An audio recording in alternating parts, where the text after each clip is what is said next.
Hey guys, welcome to our podcast Love Talks with Friends. So I'm Faiza, joined by Jana, not your Jana. And I'm your Nello. I'm Jean. So today we're talking about love in all its form. Whether you're in love, heartbroken, moving on, or in a one-sided feeling. And yes, the typical going back to an ex. Bisag dili na good siya pwedeng balikan. Basically, everything we all been through at some point, dili may expert of naami stories, opinion, of lesson na among nalarin. Exactly. So grab a drink, get comfy, and let's talk. So let's start with the sweet side, being in love.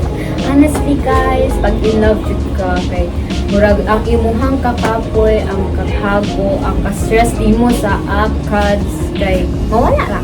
Pag makita nimo imuhang person, pag imuhang person na ada sa imuhang tapad, di ba?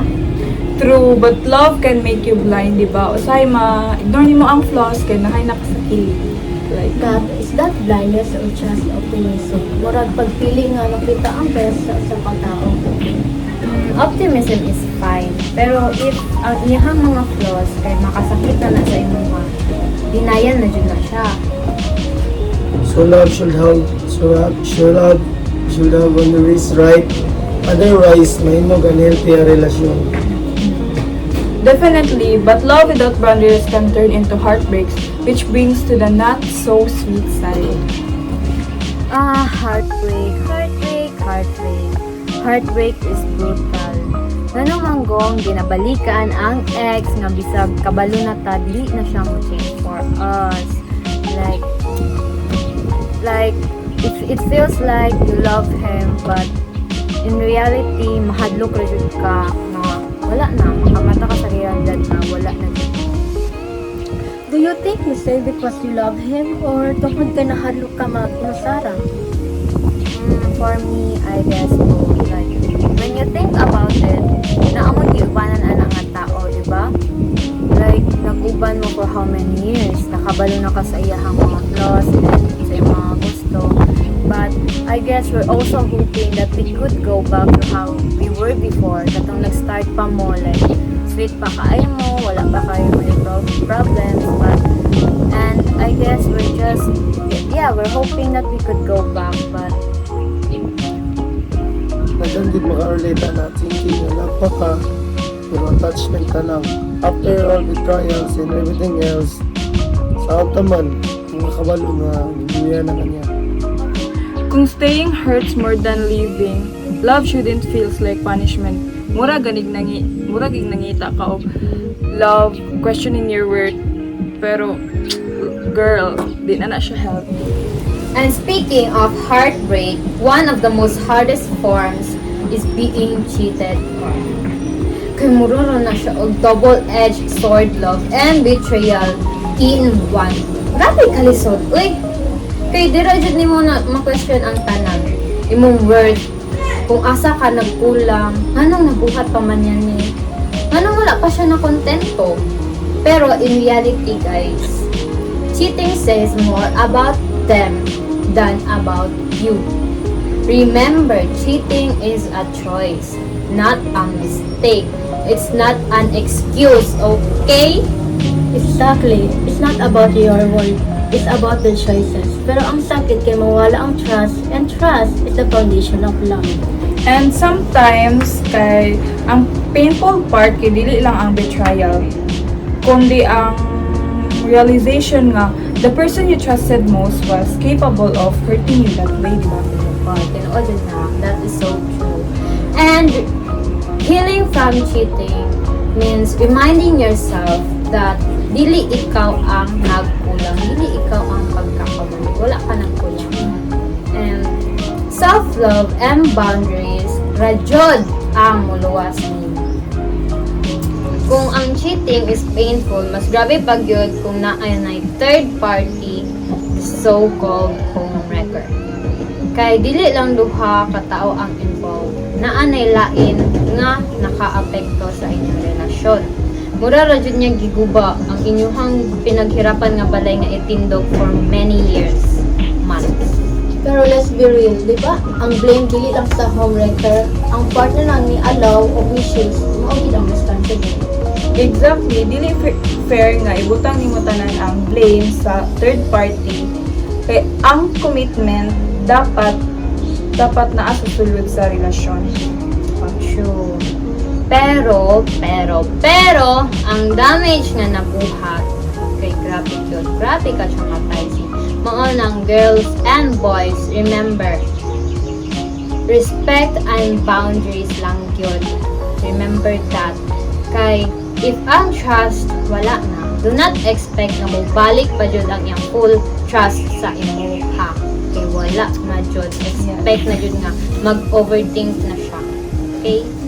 Yeah? Okay. So, as you can see guys, wala na si Jeep kay nilakaw na siya, na shitty.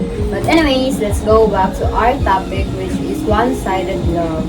Loving someone who doesn't love us or you back. Grabe kasakit naman, uy! Uy! Sakit jud siya guys, pero real. Dili mo guna mapubos ang feeling sa isa ka tao, pero usahay makaunaw na dita na. Does unrequited love teach us more? Actually, it teaches us resilience. Kay makakaton mangud ka nga i-value imong self because you will realize that your worth isn't defined by someone else's feelings. Remember guys, self-love is key. Uy! Yeah. Pero makapanghapod ka nga, manong dili man ako, manong siya man. Oh my God. Man! Oh my God! Pero you know guys, rejection isn't about worth. It's about compatibility. Pero usahay sakit jud siya. Labaw na ka ng friends gani nimo imong crush like friend zones forever. Kalami sa hangin and the classic dalima. Ma-in-love sa usa ka friend. Risky, so risky. Terrifying, right? Kanang dili nimo gusto nga ma-ruin yung friendship pero di ka gusto nga mag-regret. Mura gani better friends than strangers. So, pero kamo guys, kung ibutang mo na nga sitwasyon, mag-confess mo or dili na lang jud, palayo na lang sa jud. Siguro para sa ko, it depends kung strong in yung friendship, maybe. Pero ana sila na silence feels safer. But silence can also be its own heartbreak, like watching them date with someone else and be happy, or you stay inside quietly and hurt you. So, honesty might be worth the risk, right? Pero, unsaon taman kung kanang honesty maoy mag-lead pabalik sa imong ex, no? Kabalo na ka nga dili pwede balikan. Bawal yun. Kahit ulo. Bawal na, guys. Faiza, why do you think people do that? Love ba na or habit? Maybe because kabalo na ka sa cycle ninyo ha. Because kay na-stuck na ka na nga cycle good yan. Stuck na ka na. Pabalik-balik na lang. And kabalo na ka kung unsa ang feeling kung unsay buhaton ana nga sitwasyon if ever mahitabo na po. And kabalo na mo guys sa atong generation karon lisod jud kaayo mangita og bag-o diba kay you know kabalo na sa lalaki ron and kapoy jud kay mag-ila-ila mag back to zero mangud ka kay tapos mag-play nice and pretend pa jud ka dili jud mo magawa sa imong batasan ba. And you already know the feeling, the pain, tapos yeah, you know how to handle your emotions already. And maybe siguro mauna ang sa ibang tao man ang dili nila kaya hawaan ila ang ex